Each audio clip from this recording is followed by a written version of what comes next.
Boa noite novamente, de novo, mais uma vez. Voltamos para a segunda parte do Se Liberando na Rede, Sergipe, Bahia, explorando juntos a diversidade, diversidade cultural. Estamos nós aqui agora para ouvir Betadine. Rapaz, o nome dessa mulher é Paty Brunet e Betadine. Rapaz, vamos aqui chamar ela, vamos convidar a Beta. Vamos começar a segunda parte. Tá, vamos lá, Beta, chegue mais para o nosso bate-papo. Se liberando na rede. Ô, Beta! Que bacana, Beta! Beta, é um prazer, né, conhecê-la virtualmente. A gente Sim! tá, a gente tava só de grupo, só em WhatsApp, né? Eu vendo suas cachorrinhas para lá, suas cachorrinhas para cá. Segura as cachorras aí agora, Beta, por Olha favor, aqui, vamos latir. ó. Já estão. Ah, já estão aí. Ficam no meu pé o tempo todo, Dudu. Ficam no meu pé o tempo todo. Coisa boa, Beta. Ó, Beta, deixa eu contar uma coisa para você. Eu não falei isso lá no grupo para ser surpresa mesmo. Minha mãe era professora, minha mãe que faleceu recentemente em março, ela era professora de línguas, literatura, então eu tenho uma paixão muito grande com professora. Eu ser professor foi uma influência muito dela, né? Então, era mais de literatura, dessa área de redação, literatura, português, gramática, etc. Eu fui aluno dela, tá? Então, por isso, quando você falou assim, eu não tenho muito para contribuir, você nem pense, porque eu sei que daí vai sair muita coisa, viu? E assim, eu quero ouvir um pouco da sua história também, tá? Eu sei que Vamos tem quadrilha, nessa! eu sei que tem cordel, eu sei que tem muita coisa aí. E trabalhar, Beta, trabalhar com adolescente, jovem, a nossa língua, que é muito rica, é um desafio gigantesco, né? Enorme. Pô, você tem um desafio na sua mão muito grande. Ainda mais em uma época que a leitura já não está, não tá mais como uma prática diária. Hoje a informação está tão rápida, né, com essas tecnologias todas. Hoje acontece alguma coisa lá nos cafundó de Bro Bro Bro, já está na rede, já está. Enfim, a gente quer ouvir um pouco, quer conhecer um pouco você, porque eu sei que desse mato vai sair um bocado de coisa. De coisa, um bocado de coisa. Fala aí, Beta. Por favor, se apresente e conta um pouco da sua história pra gente. Então, boa noite a todo mundo. Salve, Mestre Careca, a quem eu sou muito fã do seu pai, Dudu. Também sou muito fã sua, né? Eu sou fã do projeto. Fiquei super encantada em 2017, quando vocês vieram aqui em Aracaju e se apresentaram lá no SESI, fizeram uma apresentação de capoeira e contribuíram de uma forma muito mágica para a reflexão dos meninos em relação ao conceito de cultura, ao conceito de cultura afro, um bocadinho de coisa. Eu sou Roberta Daine, sou professora de língua portuguesa e produção de texto há alguns anos, acho que uns 12, 13 anos aí que eu estou nessa estrada da educação. Fiz especialização em diversidade linguística, ensino de língua portuguesa, didática e metodologia do ensino superior e estou concluindo a especialização em neurolinguística. Eu brinco de ser poeta, de vez em quando eu construo algumas poesias e por isso minha paixão pelo cordel. Eu sou completamente apaixonada por cordel. Geralmente as poesias que eu construo são em formato de cordel. E ajudei a fundar uma quadrilha do Orlando Dantas, né, há alguns anos atrás, em 2014, uma quadrilha chamada Serenata Festeira, formada por alguns amigos. A gente já tinha mais ou menos 15 anos de amizade, a gente sempre gostou muito de dançar e sempre gostou muito da cultura. Então a gente pensou, vamos unir o útil ao agradável, vamos levar um pouco para o povo, para a nossa comunidade, aquilo que a gente gosta e aquilo que a gente sabe fazer. E aí, o que foi que a gente fez? A gente tentou fazer algo muito diferente das quadrilhas que já têm uma longa estrada aí. Não que elas não façam isso, mas a gente quis imprimir essa caricatura na nossa quadrilha, que era o quê? Unir a tradição da dança com a tradição literária da literatura de cordel. Então, a gente tinha algumas reuniões, sempre um ano antes das apresentações culturais, né, juninas. Definíamos o tema e, com base no tema, a gente já começava... Eu fazia o cordel, era responsável por essa construção literária. Eu fazia o cordel da quadrilha e a gente montava a dança e também colocava um pouco do teatro ali no meio, né? Porque precisa desse brilho na quadrilha, não é só a dança, tem um manejo literário, tem um manejo artístico aí, teatral, tem um manejo corporal também. Então a gente tentou fazer essa junção, como a gente diz aqui, esse balaio de gato, e ficou um retrato muito belo. Infelizmente, a quadrilha deu uma pausa. A última apresentação foi no ano passado, também por conta da pandemia, não é? A pandemia impossibilitou que muitas pessoas freassem suas atividades. E Paty se formou no teatro e eu estou fazendo aula de teatro no Emboaça. Rapaz, pense, toda vez que ela falava Emboaça, eu Emboaça. Eu estou aluna de teatro no Emboaça. A gente começou as aulas em março e paramos também, freamos e voltamos a ter mais ou menos um mês e meio no formato virtual também. E estamos dando continuidade. E tem sido muito maravilhoso, Dudu, assim, porque se todo professor bem soubesse, faria aula de teatro, né? Não porque a gente precisa se montar um personagem na sala de aula, mas porque nós precisamos ter essa consciência corporal e essa consciência, a consciência da cultura mesmo, que o teatro também ele fornece. O teatro dá esse subsídio para a gente refletir sobre nossa cultura, para a gente refletir sobre nossas tradições, né? Então, é um pouco de mim. Beta, eu achei bacana essa parte da quadrilha. Eu dei aula de educação física aqui em algumas escolas e a dança eu fazia um concurso de quadrilha na época de São João.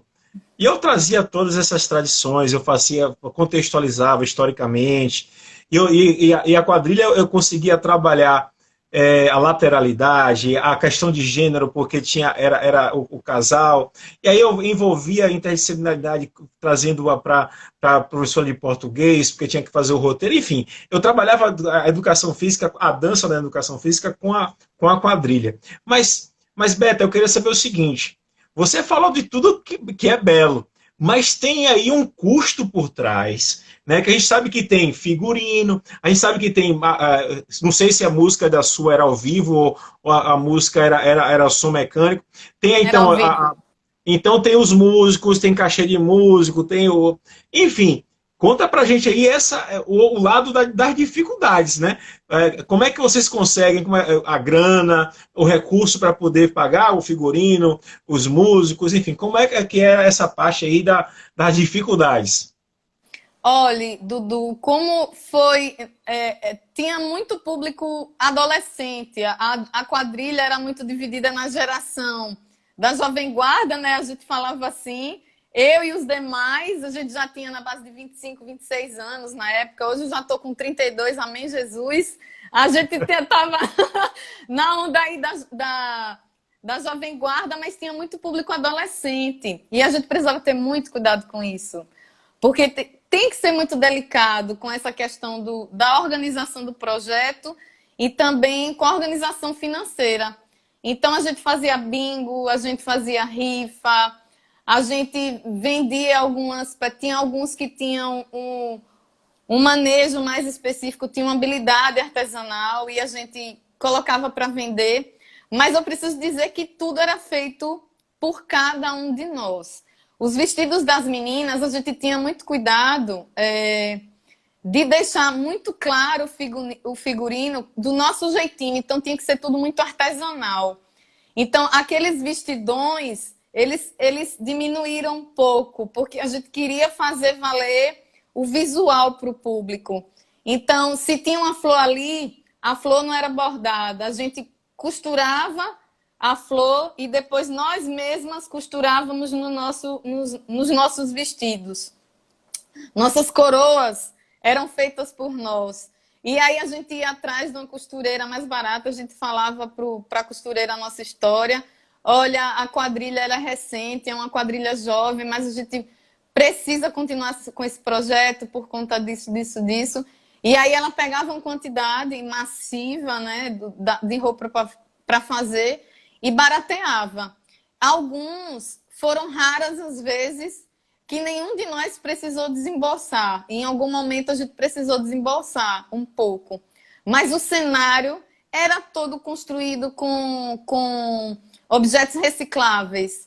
A gente catava papelão, catava caixa, catava o pallet e nós mesmos fazíamos. E ficava muito lindo, sabe? A gente pegava paetê e colocava emborrachado e colocava o celofane e ficava um espetáculo.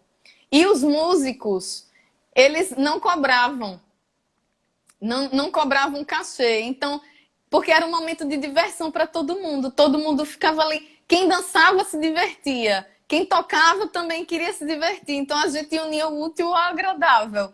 E aí, o que a gente gastava, na verdade, o que ficava para o gasto era só 99%, eu diria, para o figurino do pessoal. Beta, e se apresentava onde? Tinha campeonato? Era convidado para apresentar? Como eram as apresentações? Como é que eram as demandas das apresentações? Nós não éramos uma quadrilha de competição. Nós éramos uma quadrilha de apresentação. Por quê? Apenas porque a competição demandava muita disponibilidade de horário.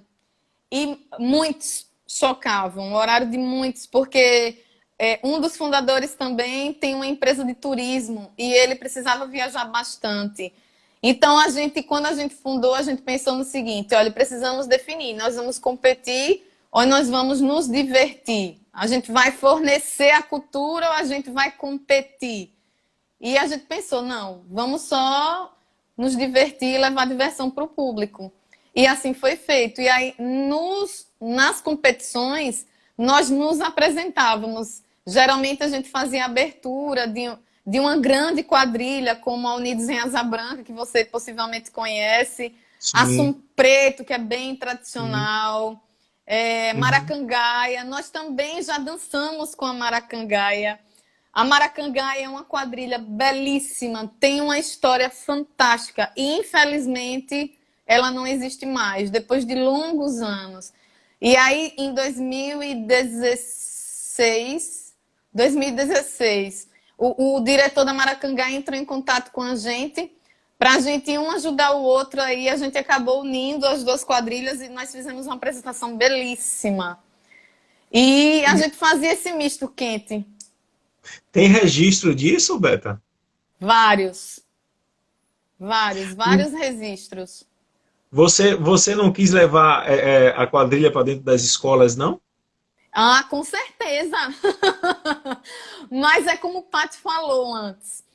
O SESI, ele é tripartido, né? Aqui ele tem 3 unidades. E às vezes fica difícil da gente gerenciar o horário dos meninos de uma unidade junto com os meninos de uma outra unidade. E aí eu ficava pensando, Deus, se eu levar para uma unidade, mas não conseguir levar para outra, sabe? E às vezes chocava com o horário dos meninos também que cantavam, ou do marcador que estava ali gerenciando os passos. E aí eu ficava muito aflita, aí eu decidia o que é que eu fazia para os meninos. Eu estimulava os meus meninos a irem ver as apresentações, né? Em alguns momentos, eu não pude estar, né? Lógico, infelizmente. Mas eu dizia, gente, participem, vão ver, vai ser no ambiente tal, no horário tal e por aí vai. E muitos iam, sabe? Eles encaravam como... E aí, o que era que eu fazia depois, Dudu? Eu trazia essa realidade para dentro da sala de aula. E eu tento fazer isso sempre, sabe? A literatura de cordel é um objeto maravilhoso para trabalhar isso com os meninos, né? Como a quadrilha tinha essa característica, tem essa característica, Eu trazia isso para dentro da sala de aula.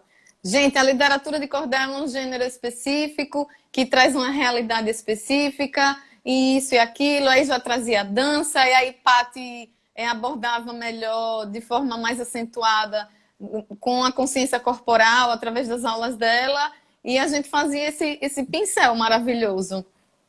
De onde vem essa paixão pelo cordel e desenvolver trabalho com cordel? Menino que pergunta, veja bem. Olha, eu sempre gostei de escrever, desde pequenininha, e de ler. Eu lembro que minha mãe, o presente que ela me dava toda vez que a gente saía da escola, e minha prima, ela comprava um gibi da Turma da Mônica, toda sexta-feira. Toda sexta-feira, toda sexta-feira. Aí eu lia. Aí eu tive meu primeiro contato com poesia no ensino fundamental menor, com um conto, um livro de contos infantis. Eu acho que eu era segunda série, né? Na época era segunda série, hoje é terceiro ano. Terceiro ano. Isso, e aí eu comecei a fazer do poesia, sabe? Aquelas poesias bem infantis mesmo. O coco, não sei o que lá, e a cabeça oca. Aquelas rimas bem básicas. E aí eu fui desenvolvendo isso ao ponto de dizer, quando eu fui adolescente, né? Gente, eu quero ser professora de literatura, de língua portuguesa, porque essa é a minha paixão. E aí desenvolvi melhor na universidade. E aí comecei a escrever maciçamente algumas poesias. E me encontrei de verdade no cordel, porque eu tenho um grande amigo também, que ele é cordelista. Eduardo, ele possivelmente não conseguiu entrar. Eu disse a ele, ô Dudu, ele é seu xará. Ô Dudu, participe, você precisa conhecer esse povo, meu filho da Bahia, pelo amor de Deus. Aí ele, Beta, eu vou ver, porque eu vou ter aula no horário, não sei o quê, mas depois eu vou mandar para ele a gravação da conversa. Sim. E ele me deu de presente de aniversário um cordel. Um cordel. E aí eu era bem jovenzinha, tinha acabado de entrar na universidade. Aí foi quando a coisa despertou mesmo de verdade, assim. Tuf. Aí pronto, comecei a produzir e acabei levando para quadrilha. Então você produz, leva para a quadrilha e sua prática pedagógica com cordel. Como é essa experiência para gente? Conta aí para gente como é. Olhe, é uma experiência assim, fantástica. A sensação é de que a gente mergulha no oceano, porque além de me ver nos meninos, né, a gente acaba descobrindo muitos talentos e que os meninos desconheciam. Então, é como o Paty falou também, a gente só começa a gostar do objeto quando a gente conhece o objeto, né? A gente só começa a gostar da nossa cultura quando a gente reconhece a nossa cultura, quando a gente tem contato. E aí, quando a gente leva isso para os meninos, é um despertar de consciência fantástico. E o que é que eu pretendo fazer? Geralmente eu faço isso com as turmas de primeiros anos, né? Os primeiros anos, porque segundo e terceiro ano já aquela coisinha mais, né? A dissertação do Enem. E aí, como é que eu começo? Conversando com eles sobre variação linguística, diversidade linguística. Olha, gente, a língua é a mesma, mas nós falamos muito diferentes uns dos outros, por conta disso, disso. E tem um gênero específico que trabalha com isso, que é a literatura de cordel. E aí, o que é que eu costumo fazer? Eu levo para eles algumas poesias que eu mesma construo, que eu mesma faço, para eles terem acesso mais pessoal. Porque quando o menino vê apenas no livro, não é tão atrativo. Não que a gente não considere importante a poesia que está no livro, obviamente. Mas quando ele vê no professor uma referência de construção linguística, uma referência de produção literária, é fantástico. Ele se vê naquele processo. E como ele vê a referência no professor, ele reproduz o processo. E quando ele reproduz o processo, ele se reconhece um talento. Sabe? O SESI tem um projeto lindo, Dudu, de concurso de poesia falada. Que Uhum. Tati também Paty contribui bastante para esse projeto, com a consciência e o trabalho corporal dos meninos. O pessoal da área de língua portuguesa trabalha com o manejo literário da produção e Paty vem com consciência corporal para eles, né? E você precisa ver a realidade que esses meninos trazem, assim. É de uma riqueza.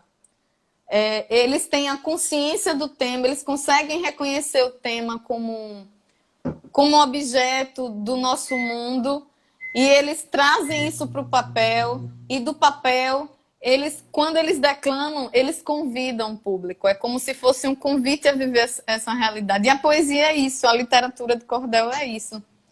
É um convite ao reconhecimento da nossa realidade, né? Perfeito. Beta, sensacional, diria. Que é o fazer, isso tem muita coisa da metodologia africana, que do aprender fazendo, né, e passar isso através do ensinar fazendo mesmo. Sensacional. Mas, Beta, vamos desenvolver, né, vocês fazem o que mais a partir do cordel? Vocês desenvolvem projetos, por exemplo, tem um cordel e aí com o Pache você desenvolve alguma atuação artística? Como é que é feito? Como é que o cordel se encaixa dentro dos projetos interdisciplinares aí do SESI? Como é que acontece isso?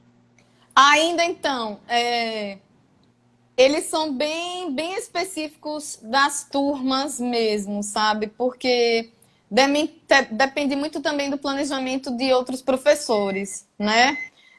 São muitas turmas. Paty dá aula em 11 primeiros anos, né? É sempre assim, uma quantidade muito grande. Então, quando a gente faz o planejamento em grupo, fica muito fluido assim para o professor. Vem cá, você vai trabalhar o cordel em que momento? Não, eu prefiro trabalhar a primeira variação linguística, depois vem o cordel. Aí não, eu prefiro trabalhar a narração primeiro, depois vem o cordel. Aí fica muito fluido, sabe, Dudu? Então, por conta disso, depende muito do professor da turma, como ele vai trabalhar e como o projeto vai se desenvolver. Por conta disso também, a nossa metodologia, a didática que a gente utiliza, é muito pessoal com a turma. Geralmente, o que a gente faz?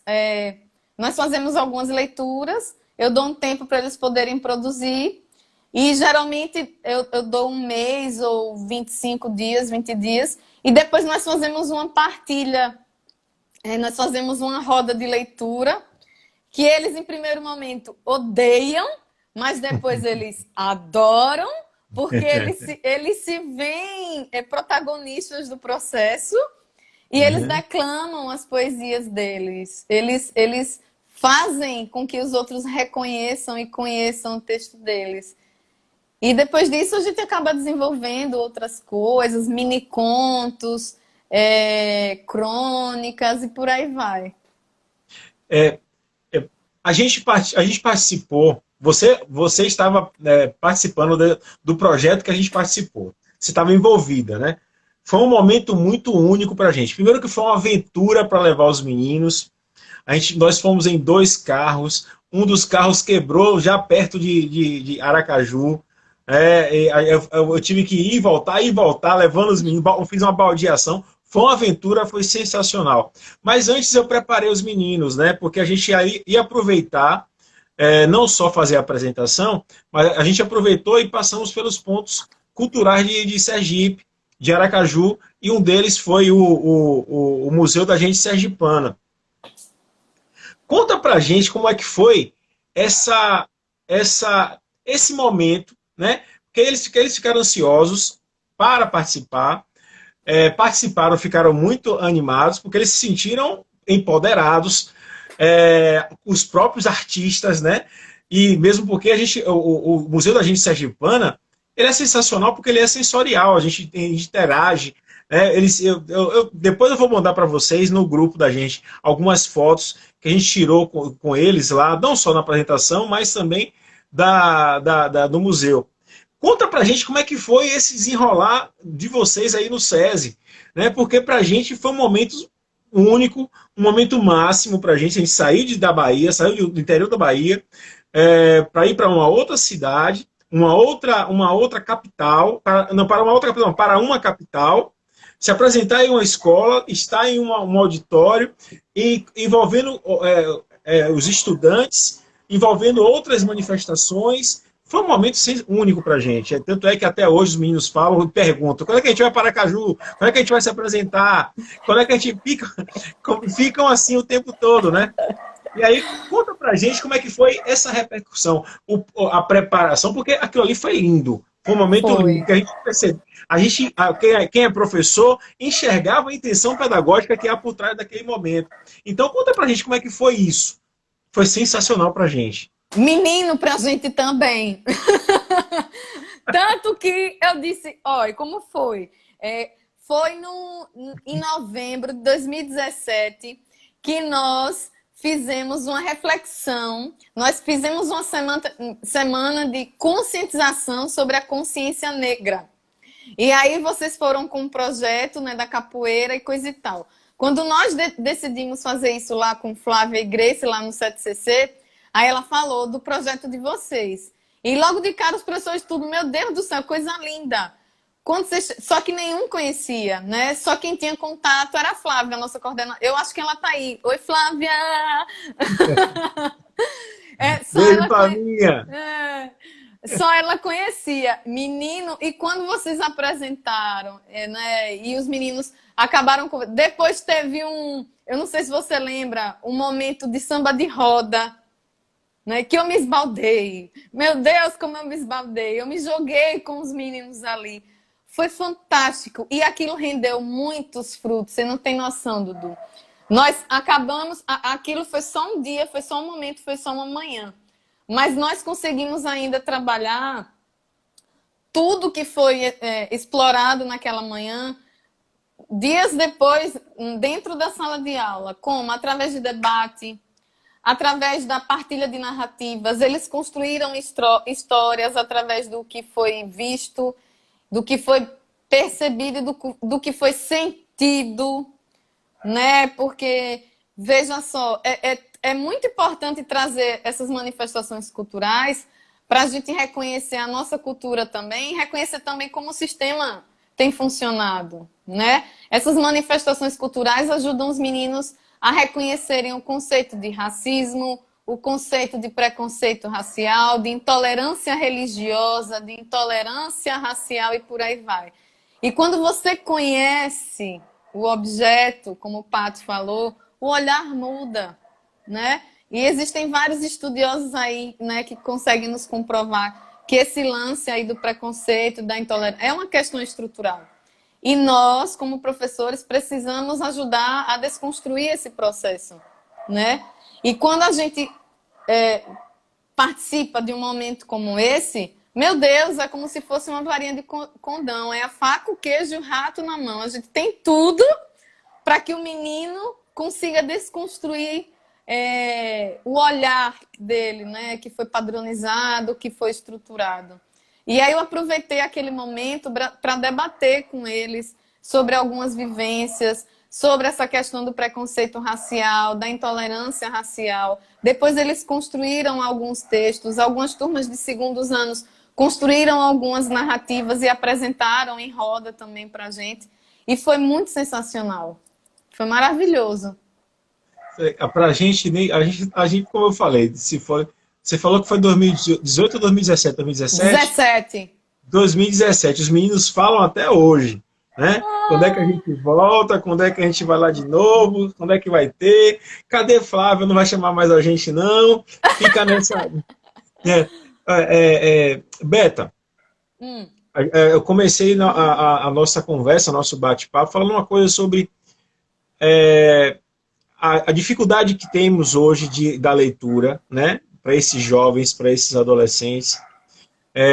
Você, claro, você está numa classe social, trabalhando numa classe social que é diferente do que a gente vê, nossa realidade lá no município do Conde, tá?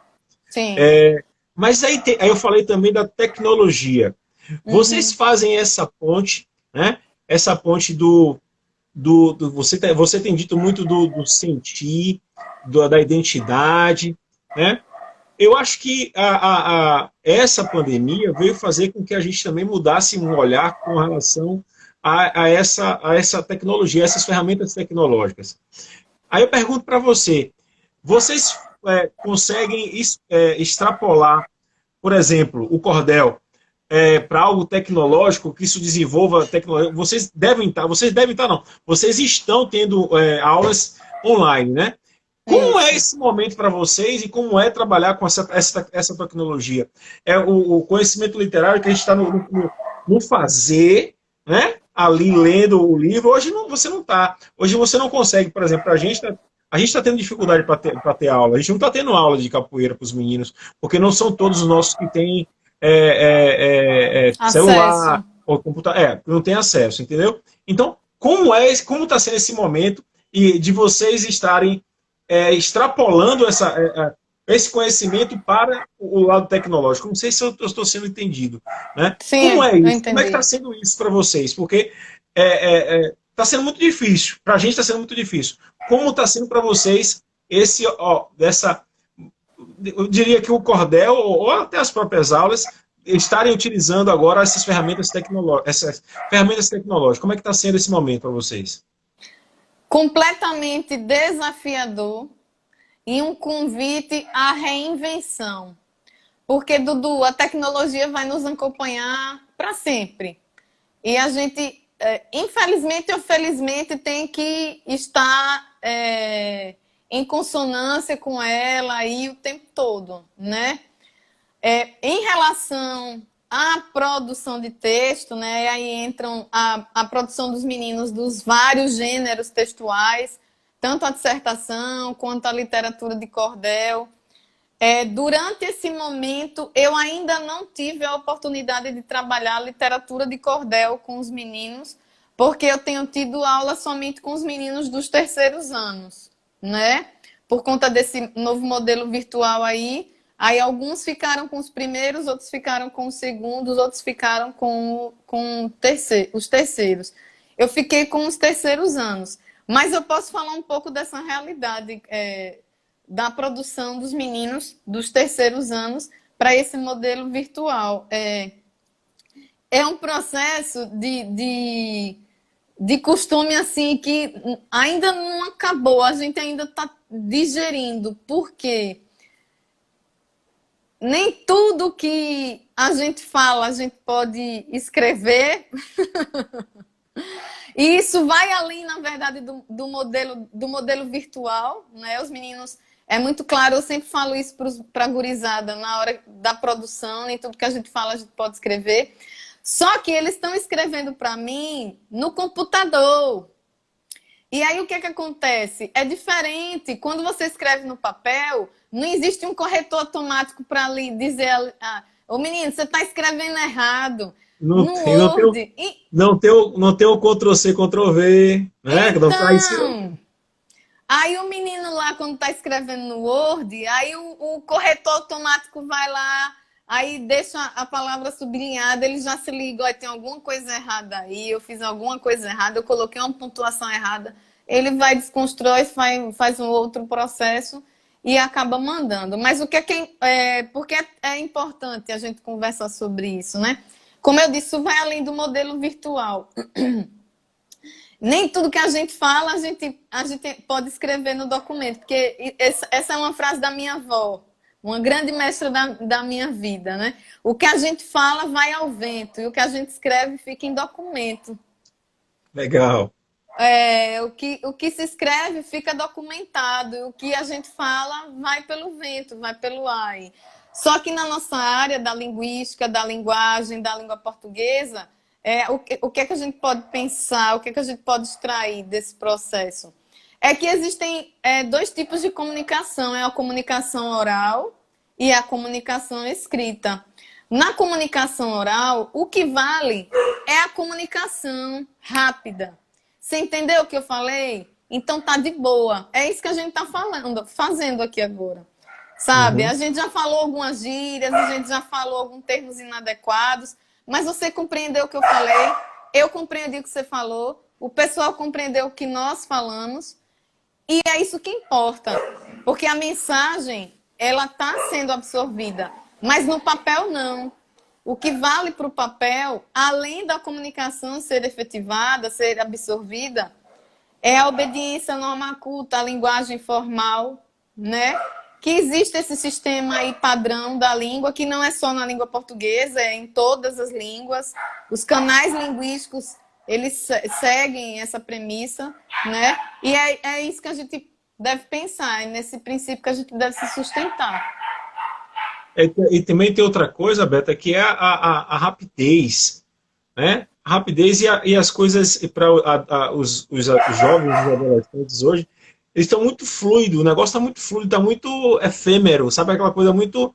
Não tem algo consistente. É aquela coisa do olhar no celular muito rápido, não tem uma coisa aprofundada. Isso me incomoda bastante lá na nossa realidade, porque nem isso a gente tem, né? E a gente acaba, o nosso esforço lá na Siribeira é trazer os meninos para serem sujeitos críticos, pensantes e atuantes. Isso tem sido o nosso esforço maior, e assim tem gasto uma energia muito grande, mas Paty comentou um pouco sobre, começou a falar um pouco sobre isso, o papel da escola como elemento de dominação, né?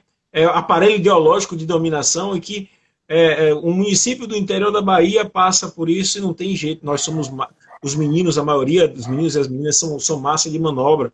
E eu fico encantado, né, quando a gente tem esse tipo de bate-papo, vocês trazem a realidade de vocês, e principalmente também porque tem uma pedagogia de projeto, é sensacional. E aí eu fiz esse preâmbulo todo para justamente perguntar.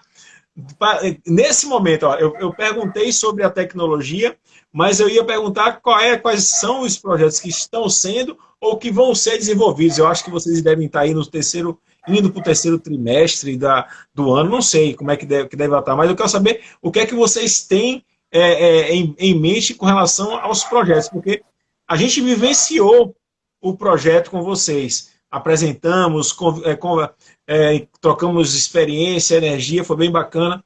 E agora? Como é que vocês estão como é que vocês vão trabalhar? O que é que vocês estão fazendo e como é que vocês vão trabalhar? Interrogação. Nós ainda estamos processando isso, sabia, Dudu? Porque tem sido difícil.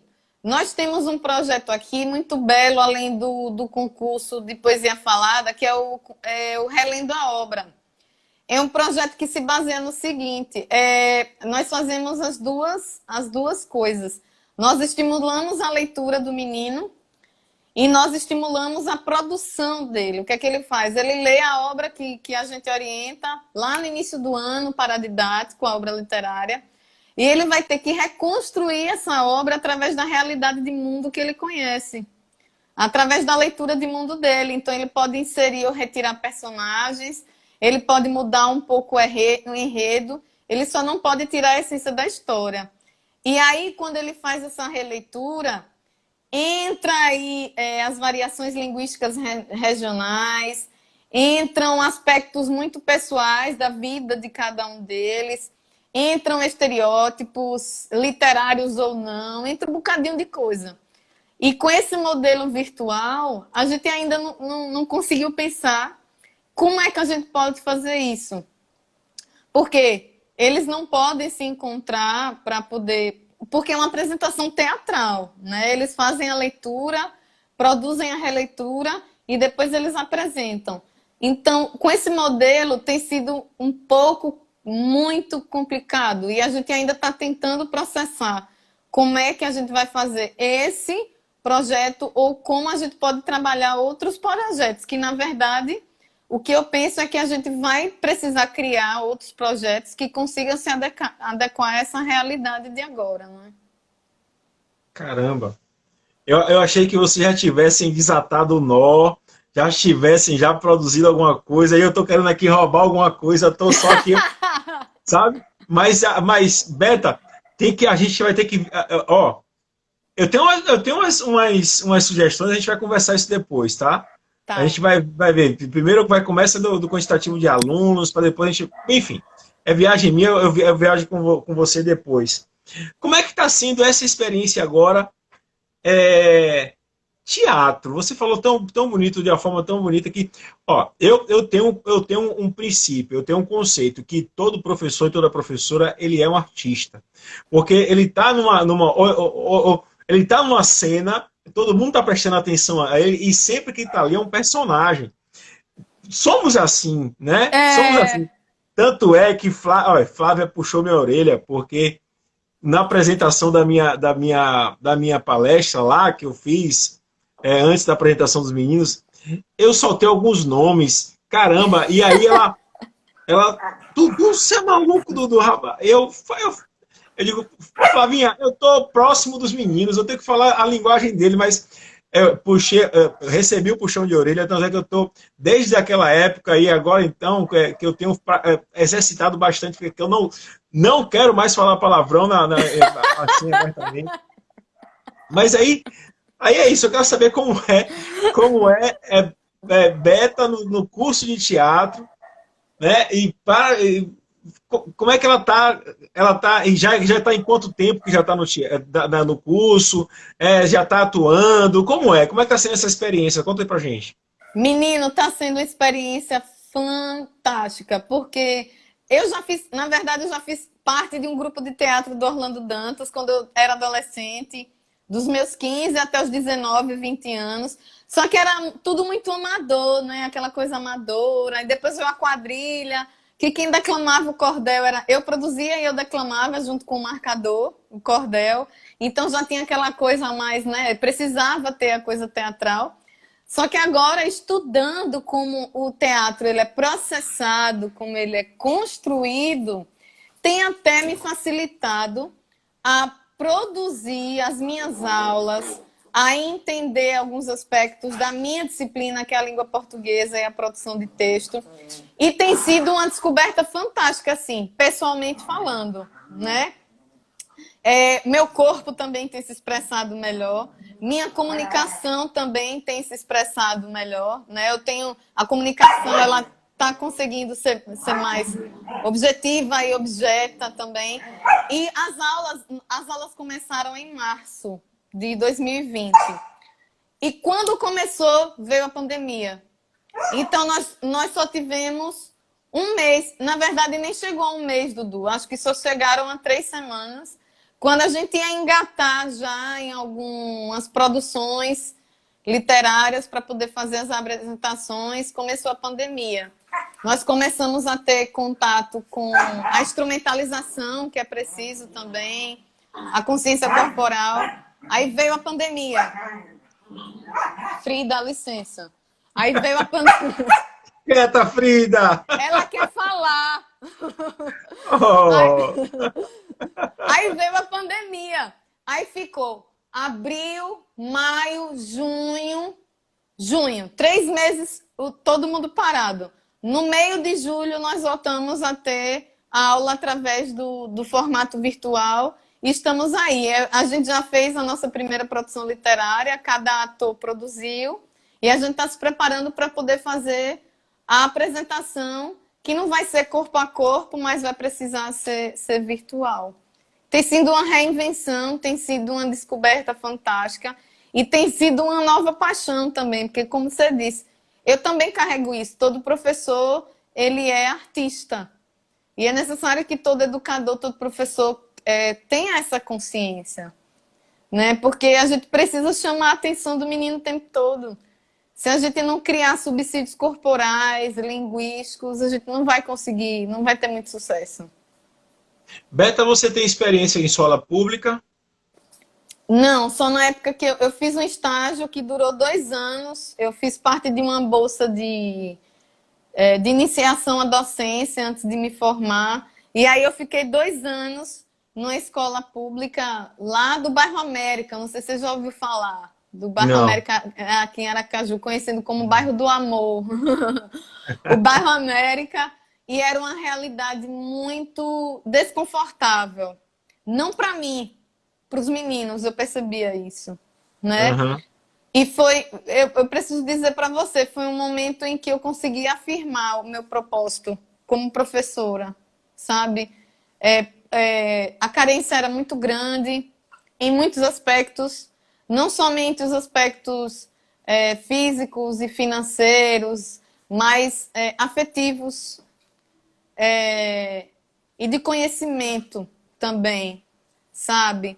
E aí, pronto, minha primeira experiência com a literatura de cordel na sala de aula foi durante o estágio. Sim. Sabe, os meninos do 8º e 9º ano produziram e foram produções fantásticas. E a gente depois aí, neste momento, eu fiz a partilha com a escola toda, porque eu precisava dizer para aquela escola que aquela escola tinha talentos, sabe? Porque muita gente desacredita das pessoas que fazem parte do ensino público. Esse mito ele precisa cair por terra. Existem talentos maravilhosos dentro da escola pública, em todas as escolas, porque os meninos eles estão se formando, né? E o pessoal precisava ter acesso a esses talentos. E os meninos se descobriram, sabe? Se reconheceram nesse processo. E foi maravilhoso. Eu estou vivendo um momento muito desafiador, mais um, né? Um momento muito desafiador. As meninas da Siribeira, eu tenho um esforço muito grande, porque a gente não tem referências femininas com lideranças femininas. Sou eu, meu pai, os dois professores, né? E eu tenho feito o esforço de trazer as meninas para estarem próximas. E eu achei bacana que uma delas, isso já tem uns 2 meses, ou 1 mês e meio, algo em torno disso. Uma delas, ela conversou, ineditamente puxou conversa comigo pelo WhatsApp, porque eles têm um bloqueio muito grande de diálogo comigo, viu, Beta? Justamente por conta do conhecimento, né? Eles não conseguem, elas e eles não conseguem muito dialogar comigo, ter a iniciativa de conversar comigo por conta deles colocarem o mestre Dudu lá em cima e não ser próximo. Eu tenho essa dificuldade. Eu estou abrindo meu coração aqui para você. E aí, eu achei bacana que ela pediu, mestre, eu quero aprender mais, eu quero conhecer mais. Ela está fazendo, eu não sei como é que chama, né? Se é recuperação, uma disciplina, ela é do 3º ano, está fazendo apenas uma disciplina, se é recuperação, tem o nome aí dessas coisas loucas. E aí, Beta, onde eu quero chegar? A gente conseguiu fazer um grupo de estudos da Siribeira, né? Do WhatsApp. Eu quero sugestão, conselho seu. Porque eu estou tendo dificuldade nesse grupo. Olha que é um grupo específico para isso, para a gente trocar ideias. Eu passo para elas algumas coisas, já passei texto, já passei artigo, já passei para a gente participar de lives, né, para a gente poder debater e discutir depois. Mas, Beto, é uma dificuldade incrível de sistematizar as ideias. Né? Aí eu quero o conselho da professora Beta. Né? Como é que eu faço para a gente poder desenvolver a escrita dessas meninas? A gente tentou fazer, inclusive, um concurso, uma brincadeira, né?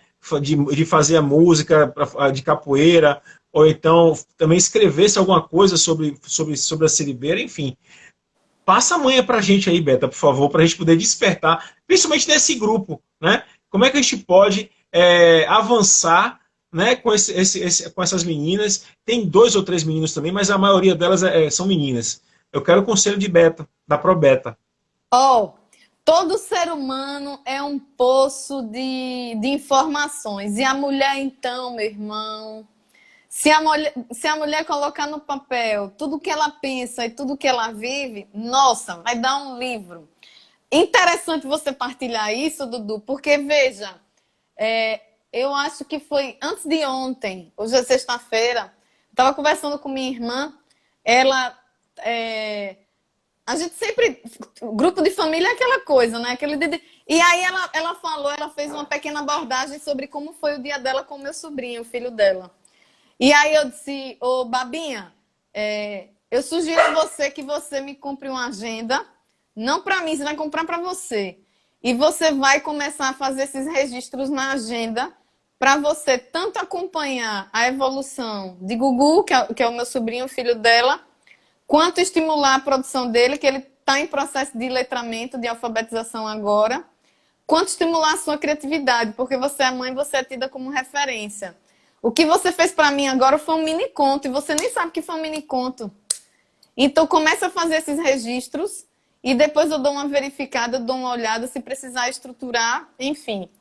E aí, então, só puxando da minha realidade para tentar chegar, né, no objetivo da nossa conversa. É tentar fazer exatamente isso. Estimular essas pessoas, essas meninas, a escreverem um pouco do que elas vivem, do que elas passam, do que elas pensam diariamente, das leituras que elas fazem sobre o mundo. Pode ser qualquer coisa, tema livre, pequenos fragmentos, pequenos fragmentos, pequenos fragmentos. E no final do mês você vai ter uma compilação ali, vai ter um texto praticamente feito.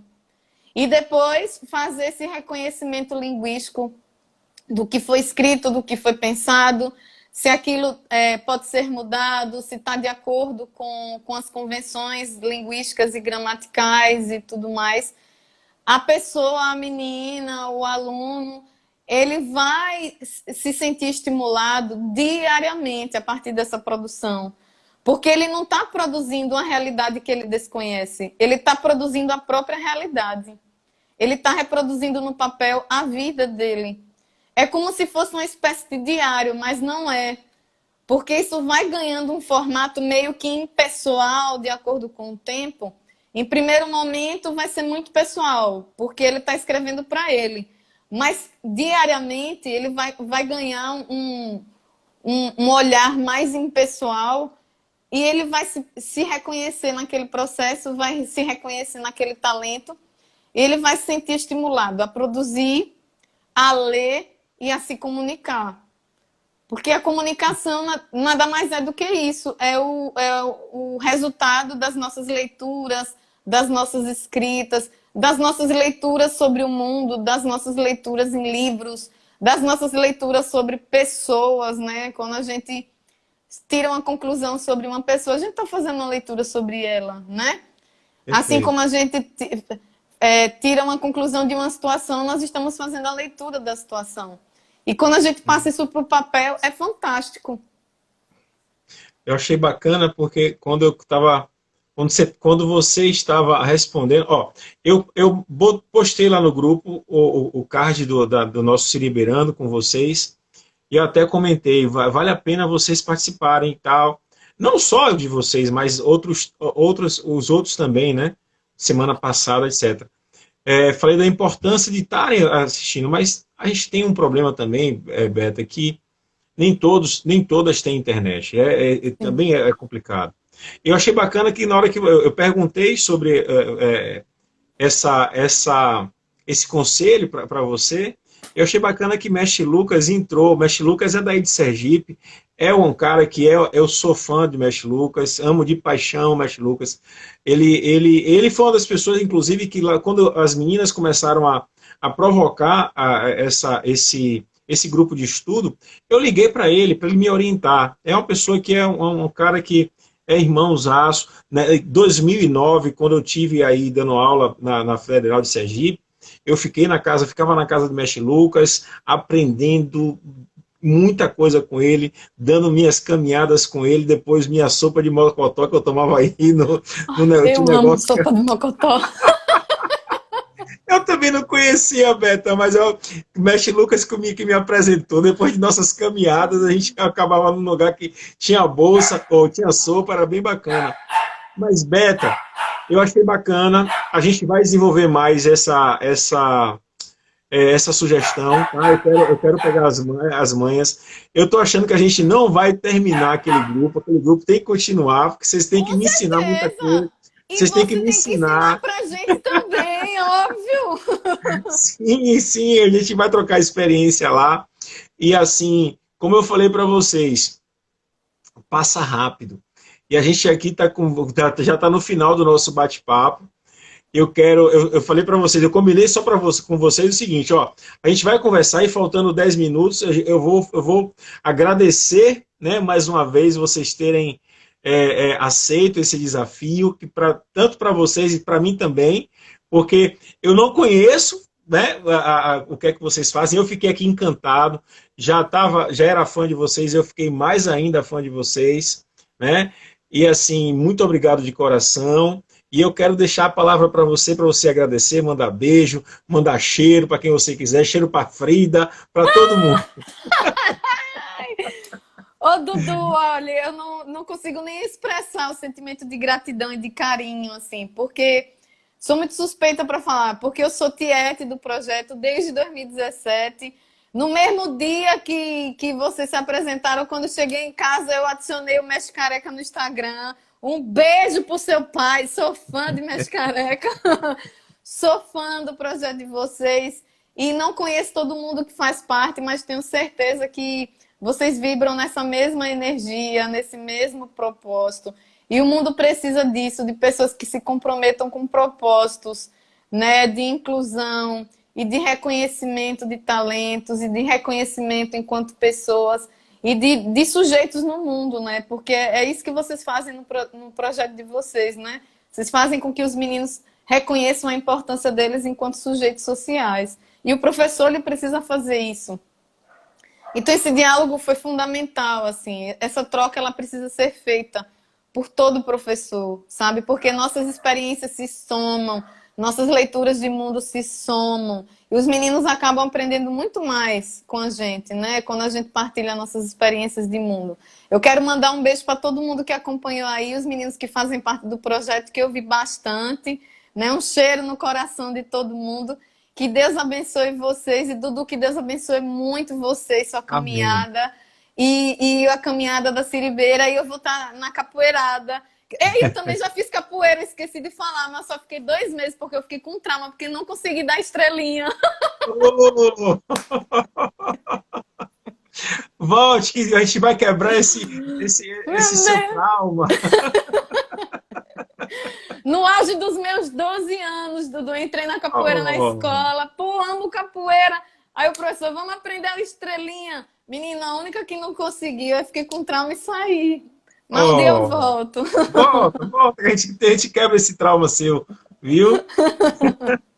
Beta, não esqueça da galera que entrou aí. Eu vi uns professores também que entraram, mandaram um beijo para você.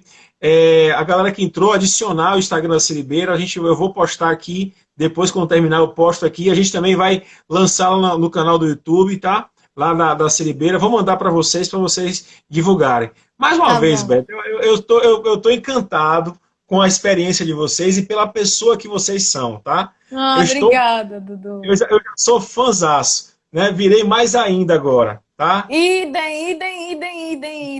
Tá um beijo bom, Beto, grande. Um beijo grande, se cuida. Até daqui a pouco na nossa resenha, viu? Até! Beijo, Beto, fica com Deus. Tchau, tchau. Obrigadão. Beijo, Frida, viu, Frida?